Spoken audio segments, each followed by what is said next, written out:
प्रेक्षकांनो, आजचा धमाकेदार भाग तुम्ही तर बघायलाच हवाय. भर कोर्टामध्ये चक्क महत्त्वाचा पुरावा सादर करत अर्जुनने एका दगडात 2 पक्षी मारलेत. ते म्हणजे दामिनीची दातखिळी बसवली आणि साक्षीचा खोटारडेपणा सुद्धा सिद्ध करून परत एकदा बाजी मारले. बघूयात मग की अर्जुन नक्की ही केस आपल्या बाजूने कशी वळवतोय. त्यासाठी ठरलं तर मग मालिकेचा आजचा 18 जुलैचा भाग शेवटपर्यंत नक्की बघा. अर्जुन साक्षीला कटघऱ्यात बोलावतो आणि इथूनच सुरू होते अर्जुनची पुढची खेळी. घाबरलेली साक्षी जेव्हा तिच्या अण्णाकडे पाहते तेव्हा महिपत तिला निश्चिंत राहायला सांगतो. फक्त काय साक्षीलाच नाही तर तिथे प्रिया महिपतला सुद्धा आता अर्जुनची भीती वाटते. साक्षी कटघऱ्यात येऊन उभारता क्षणी मनोमन देवाचा धावाच करते. अर्जुन साक्षीला म्हणतो की तुमचा फॅशन सेन्स खरंच खूप कमालीचा आहे बरं का. मी तुमच्यावरती खूप इम्प्रेस झालोय आणि मला ना खरंच खात्री आहे की तुम्ही आत्ता गळ्यामध्ये एखादं साधं नेकलेस किंवा पेंडंट घातलंच असावं. आता साक्षी विचारात पडते की अर्जुन अचानक पेंडंट नेकलेसबद्दलचे प्रश्न का विचारत असावा. दामिनीला क्लिअर होऊन जातं की अचानक साक्षीच्या फॅशन सेन्सबद्दल अर्जुन प्रश्न विचारतोय की म्हणजे पुढचा पुरावा याच्यात संबंधित असावा. तेव्हा अर्जुनच्या हाती तोच महत्त्वाचा पुरावा असतो जे की साक्षीच्या तुटलेल्या लॉकेटचा एक तुकडा. तो परत कोर्टाकडून परवानगी मागतो तो पुरावा कोर्टात सादर करण्यासाठीची. अर्जुन, सायली, चैतन्य तिघाच्याही मनात भीती निर्माण होते. तिघेही आता विचार करत असतात की साक्षीने त्यांच्या ठरवलेल्या प्लॅननुसार ते पेंडंट घातलं असावं का गळ्यात. सायली सुद्धा मनोमन देवाचा धावाच करते. अर्जुन आता विचारात पडतो की साक्षीने ते पेंडंट तिच्या गळ्यात घातलं असावं, नाहीतर अर्जुनची केलेली सगळी मेहनत वाया जाऊ शकते. अर्जुन परत मोठा कॉन्फिडन्सने साक्षीला प्रश्न विचारतो की मिस साक्षी, जर तुम्ही एखादा नेकलेस तुमच्या गळ्यात घातला असेल तर तो कोर्टाला दाखवताल का प्लीज. साक्षी अर्जुनला उलटा सवाल करते. हा काय मूर्खासारखा प्रश्न आहे. आणि नेमकं दामिनी ऑब्जेक्शन घेते. तिने ऑब्जेक्शन घेता क्षणी अर्जुन तिला टॉन्ट मारतो की मिस देशमुख, प्रत्येक वेळेस तुम्हीच मला म्हणता ना की तुम्ही कोर्टाचा वेळ वाया घालवताय. आता सतत ऑब्जेक्शन मिलॉर्ड, ऑब्जेक्शन मिलॉर्ड असं म्हणून तुम्हीच कोर्टाचा वेळ वाया घालवताय. अर्जुनने परत एकदा तिची बोलती बंद केलेली असते आणि रविराजांना सुद्धा यावेळेस तिच्यावरती हसूच येतं. सायली, अर्जुन, चैतन्य तिघांच्याही मनात जरी धाकधूक असली तरीसुद्धा अर्जुन त्याच आत्मविश्वासाने ती केस पुढे नेतो. तो साक्षीला परत एकदा कोर्टात ते पेंडंट दाखवण्यासाठी सांगतो.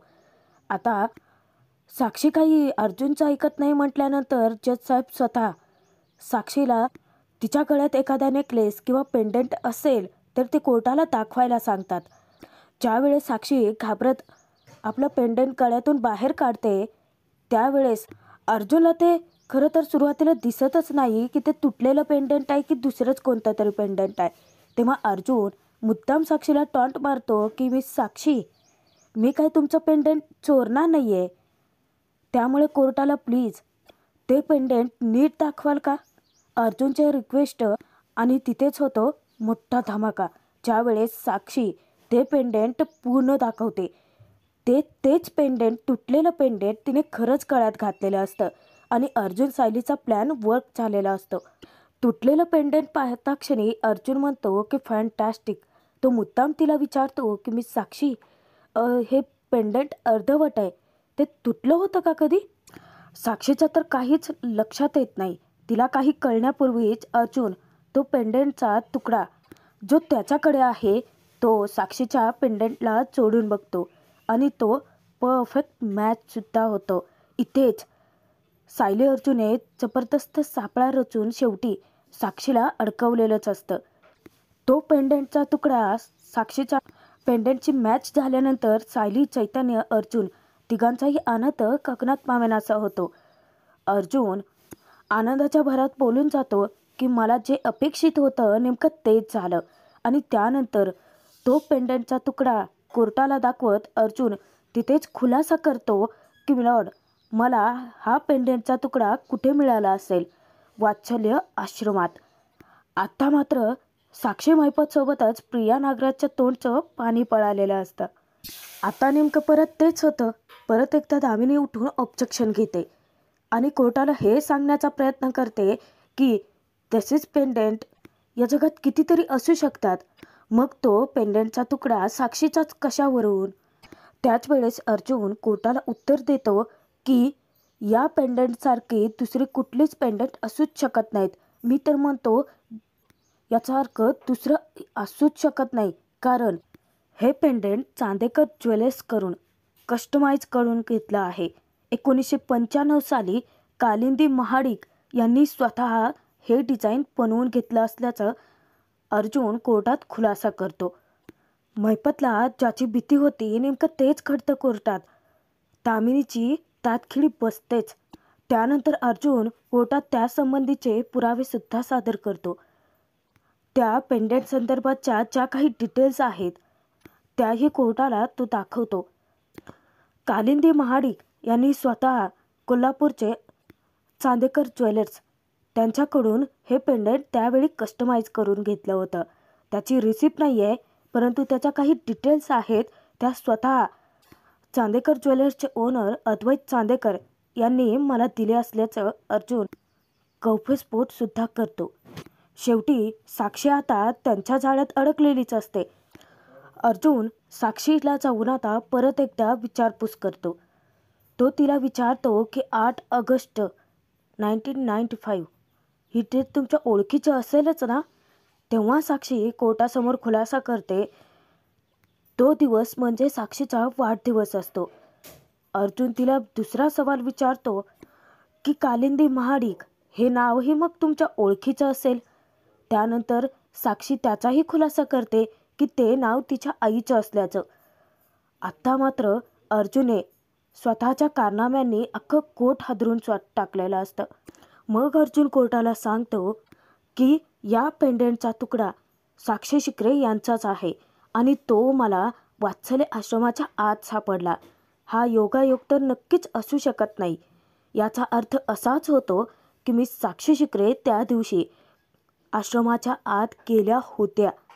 आता तर दामिनीची बोलतीच बंद झालेली असते. अर्जुन मुद्दाम तिला टोमणे मारतो की मिस देशमुख, नाही म्हणजे आत्ता मी जे बोलतोय ते तुम्हाला जोक वाटत नाही आहे का? नाही म्हणजे तुमच्या हसण्याचा, टाळ्या वाजवण्याचा मला आवाजच आला नाही ना म्हणून विचारतोय. अर्जुनचे टोमणे ऐकल्यानंतर दामिनी ती केस एका वेगळ्याच दिशेला वळवण्याचा प्रयत्न करते. कोर्टाला ती सांगते की मिलॉर्ड, म्हणजे अर्जुन सुभेदार बहुतेक ना विसरतायत वाटतं की ही केस विलासचा खून कोणी केला या संदर्भात आहे. आश्रमात कोण आलं कोण गेलं त्याने काय फरक पडतो? मी तर म्हणते की कदाचित साक्षी आश्रमात बहुतेक गेलीही असावी. म्हणजे तिच्या वडिलांसोबत ते आश्रम विकत घ्यायला आताही गेले असावे. आता ती विसरलीही असेल, पण त्याने इतका फरक काय पडतोय? तेव्हाच अर्जुन तिला तिच्या शब्दात अडकवतो. कोर्टाला तो सांगतो की हा पॉईंट नोट करा मिलॉर्ड. मिस दामिनी देशमुख आता स्वतःच म्हणताय की कदाचित साक्षी शिकरे या आश्रमात स्वतः गेल्या असण्याची शक्यता आहे. मी कोर्टासमोर आधीही प्रूफ करून दाखवलं आहे की 13 जानेवारीला साक्षी शिकरे या रिसॉर्टमध्ये गेल्या नव्हत्या. त्यांच्या फोन लोकेशनप्रमाणे त्या आश्रमाच्या आजूबाजूलाच होत्या. मग कशावरून मी साक्षी शिकरे आश्रमात गेल्या नाहीत? मग कशावरून 13 जानेवारीला साक्षी शिकरेच्या हातूनच तो खून झाला आहे? मी आत्ताच कोर्टासमोर 2 पुरावे सादर केले, प्रीतीज बुटीक आणि तो पेंडेंटचा तुटलेला तुकडा. आणि जर आता मिस दामिनी देशमुख यांना वाटत असेल की साक्षी शिकरे या खुनी नाहीच आहेत, त्या तारखेला आश्रमात नव्हत्याच, मग त्यांनी मला आत्ता ते प्रूव्ह करून दाखवावं.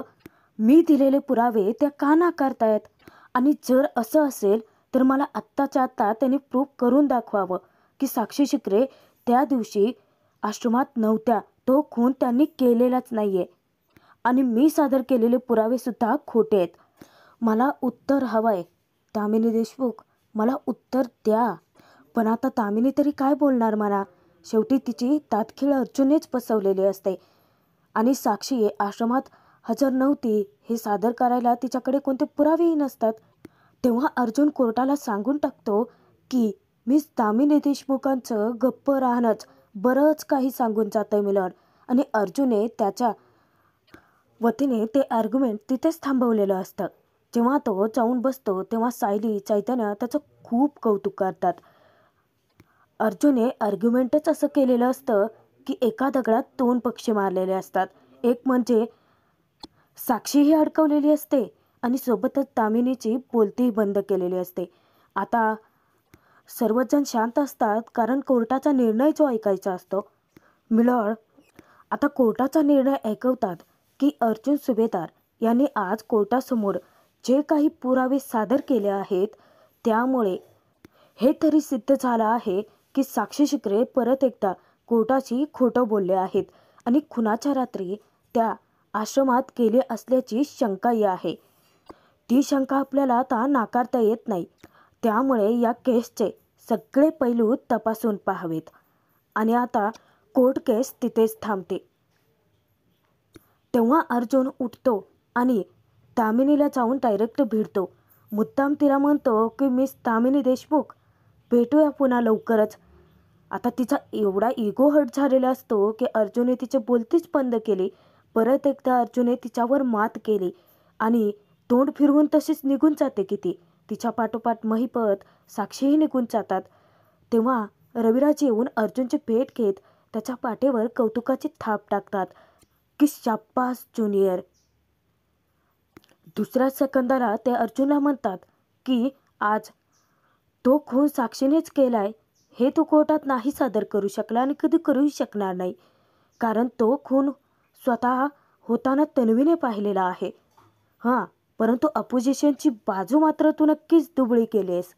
अर्जुनशी भेटून रविराज तेथून निघून जातात. प्रियाला सुद्धा अडकवण्यासाठीचा योग्य पुरावा अर्जुनच्या हाती आहे. चैतन्य इतका खुश असतो, तो अर्जुनला म्हणतो की बघ, आज रविराज सरांनी सुद्धा हे मान्य केलं की तू अपोजिशनची वाट लावून टाकलीस. रविराजांना म्हणजे रविराज सरांनाच मनात एकदा तरी वाटलं असेल की तन्वी कोर्टाशी खोटं बोलते. मधुभाऊ सुद्धा अर्जुनचं खूप कौतुक करतात की जावई बापू, आज तुम्ही कोर्टात जे काही वार केले आहेत ना, त्यामुळे एक गोष्ट तरी लक्षात आली आहे की पुढच्या महिन्यापर्यंत मी नक्कीच. कोर्ट केस संपल्यानंतर साक्षी महिपत दोघेही दामिनीची भेट घेतात. तिच्या फर्ममध्येच असतात. तेव्हा साक्षी दामिनीला म्हणते की दामिनी मॅम, अहो ज्या वेळेस त्या अर्जुनने भर कोर्टात माझ्या तुटलेल्या पेंडंटचा तुकडा त्याला जोडला ना, तेव्हा मला असं वाटलं की मला आत्ताच्या आत्ता या जमिनीने गिळून टाकावं.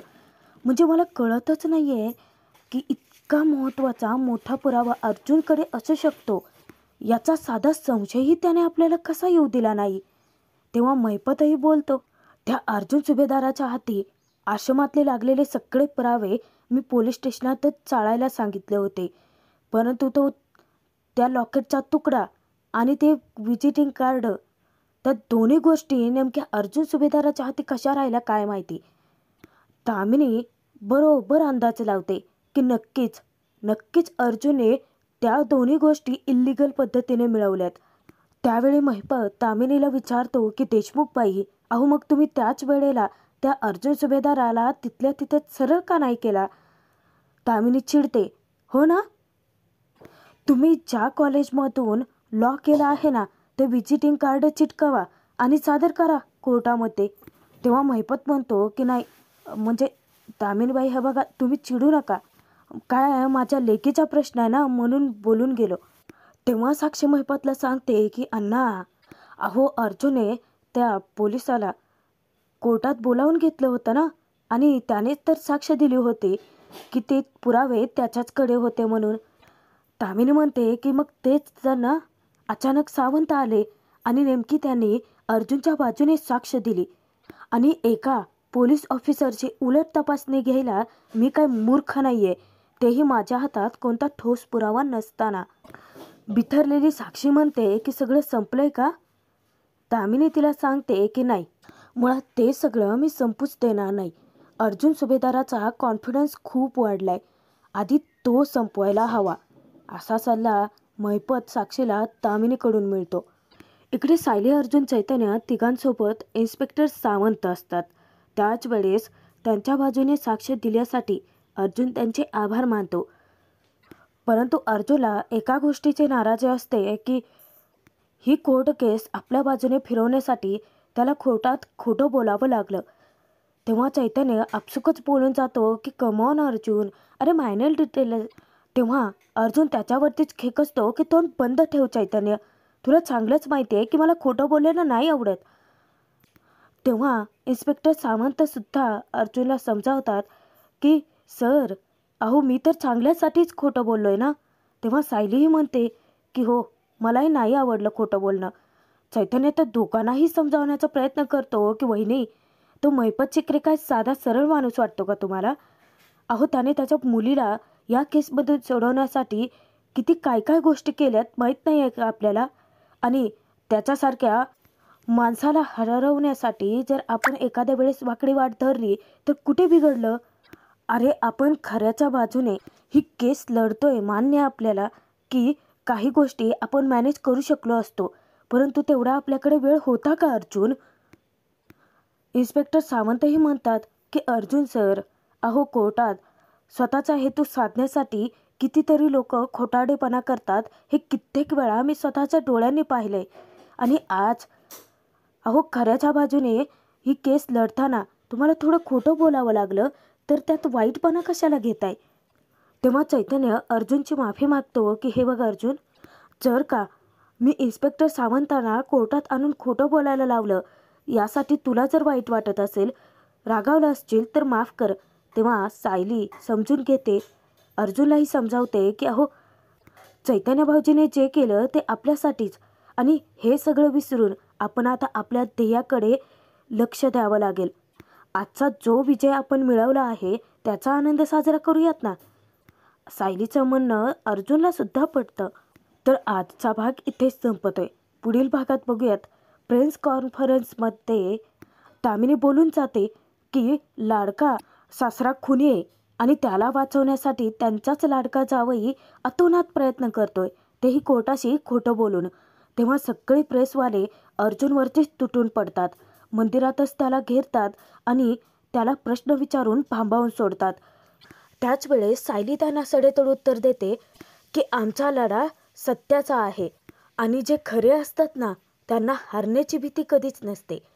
अर्जुनचा हात पकडत त्या मीडियावाल्याच्या मधून ती अभिमानाने अर्जुनला तेथून घेऊन जाते.